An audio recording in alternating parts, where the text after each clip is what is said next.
తెలంగాణలో అయితే మెరుగు అంటారు. దాన్ని మృగశిర కార్తె అంటారు. మృగశిర కార్తె వచ్చి నెల అయినా అని వానలు బాగా కొట్టకపోయాయి. దీంతో రైతులు బాగా పరేషాన్ అవుతారు. ఈ మధ్య కాలంలోనే ఈ నారు పోతురు.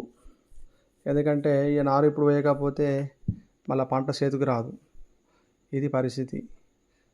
మృగశిర కార్తె అయి నెల రోజులు అవుతుంది.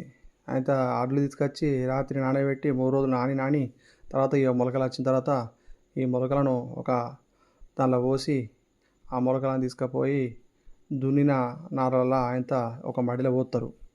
ఈ మడిలో పోసి దానికి మెల్లగా నీళ్ళు పెడతారు. ఒక 4 రోజులు 5 రోజులు ఇట్లా చూసేసరికి 5-6 రోజుల లోపల మొలకలు వస్తాయి. ఈ మొలకలు వచ్చిన తర్వాత దానికి నీళ్ళు పడతారు. ఇప్పుడు ఇక తెలంగాణలో ఇట్లా నడుస్తుంది ముచ్చట. ఇట్లా మొలకలు అల్లుతారు అన్నట్టు. ఇట్లా అల్లుకుంటే మొలకలు మంచిగా వస్తాయి. అయితే ఇప్పటికే నెల కాలం పోయిందని రైతులు బాగా బాధపడుతున్నారు. ఏం చేద్దాం మరి, ఆ పరిస్థితి గిట్లున్నాయని చెప్పి బాధపడుతున్నారు.